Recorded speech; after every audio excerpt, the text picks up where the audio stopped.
السلام علیکم ورحمۃ اللہ وبرکاتہ۔ کیا حال ہے ویورز؟ امید ہے آپ سب خیریت سے ہوں گے، خوش ہوں گے، آباد ہوں گے اور ایمان کی بہترین حالت میں ہوں گے۔ تو جیسا کہ آپ جانتے ہیں کہ ہم سورہ بقرہ کی 102 آیت جو ہے وہ ریڈ کر رہے ہیں۔ تو چلیے اپنے سبق کا آغاز کرتے ہیں۔ وَيَتَعَلَّمُونَ، واو جو ہے ہونٹوں کی گولائی سے، شا باریک، تا تا عین کا مخرج، یتعلمون، واو مدہ ہوگا یہاں پہ، ما الف مدہ، یضرہم، یضرہم، یہ ضاد اور را جو ہے وہ کلرڈ اس لیے ہیں کیونکہ یہ مستعلیہ میں سے ہیں اور یہ پر پڑھے جائیں گے۔ ضاد جو ہے وہ مستعلیہ میں سے ہے، را اس لیے پر پڑھا جائے گا کیونکہ را مشدد ہو، را پہ زبر ہو، را پہ زیر ہو تو را پر پڑھا جاتا ہے۔ یضرہم ولا ینفعہم، ولا ینفعہم، واو کو ہونٹوں کی گولائی سے، لام زبر الف، لا الف مدہ، یا نون کے بعد فا آگیا حروف فا میں سے، تو یہاں پہ ہم غنہ کریں گے، ینفعہم۔ اس کے بعد ہے وقف مطلق کی علامت، تو یہاں پہ لازمی رکیں گے۔ وَلَقَدْ عَلِمُوا لَمَنِ اشْتَرَى، لام کو باریک، قاف موٹا اور دال پہ کلکلہ کرے گی، وَلَقَدْ کیونکہ دال ساکن ما قبل مفتوح ہے تو یہ کتب جدن حروف کلکلہ کا مجموعہ اس میں سے دال ہے، تو یہاں پہ ہم ہلا کے پڑھیں گے، عَلِمُوا لَمَنِ اشْتَرَاهُ، لام کو باریک، میم بھی باریک، نون کو شین میں ملائیں گے، را جو ہے وہ پر پڑی جائے گی۔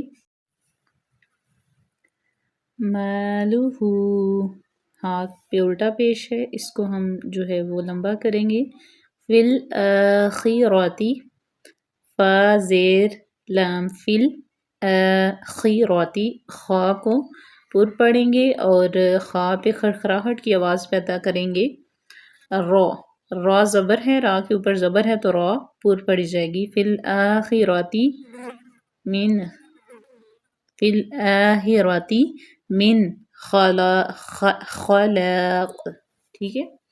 یہاں نون ساکن کے بعد خا آ گیا تو یہاں پہ ہم نے غنہ کیوں نہیں کیا؟ کیونکہ خا حروف حلقی میں سے یعنی کہ اظہار کا قاعدہ یہاں پہ لاگو ہوگا، تو یہاں پہ ہم ظاہر کریں گے، غنہ پیدا نہیں کریں گے۔ من خلاق، خلاق، قاف بھی پر پڑا جائے گا کیونکہ مستعلیہ میں سے ہے، خا بھی مستعلیہ میں سے ہے، لیکن یہاں پہ ہم وقف کر رہے ہیں تو وقف کی وجہ سے نیچے جو دو زیر ہیں وہ ختم ہو جائیں گے۔ وَلَبِئْسَ، وَلَبِئْسَ، یہاں پہ ہم جھٹکا کیوں دیں گے؟ کیونکہ حمزہ ساکن ہے تو اس لیے اس کو ہم جھٹکا دے کے پڑھیں گے، وَلَبِئْسَ مَا شَرَوْا، ما الف مدہ، شَرَوْا، را ایک تو پر پڑی جائے گی، اس کے ساتھ واو لین آ گیا، واو ساکن ما قبل مفتوح، بیہی، ہا کے نیچے کھڑی زیر ہے، اس کو لمبا کریں گے، انفسہم، انفسہم، نون کے بعد فا میں سے آ گیا تو یہاں پہ بھی غنہ کریں گے، اور یہاں پہ وقف مطلق کی علامت تقریباً اس جو آیت ہے اس میں 3-4 دفعہ آئی ہے، انفسہم، تو امید ہے کہ آپ کو یہ وقف مطلق کا کنسیپٹ تو اچھے طریقے سے کلیئر ہو گیا ہوگا، کیونکہ یہ آپ کی پریکٹس کے لیے ہے، کیونکہ جو قاعدے قوانین ہیں، جو چیزیں اس میں لاگو ہوتی ہیں وہ ہم پیچھے پڑھ چکے ہیں ان کے اسباق، تو اگر آپ وہ دیکھیں تو آپ کو پتہ چلے کہ یہ ہم کس چیز کی بات کر رہے ہیں۔ لو كانوا يعلمون، لام زبر واو لاؤ، واو لین، نو الف مدہ، واو مدہ، یعلمون، عین کا مخرج واضح کریں، اس کے بعد یہاں پہ وقف بالاسکان۔ ماشاءاللہ، ایک دفعہ ہم پورا پڑھ لیتے ہیں اس کو۔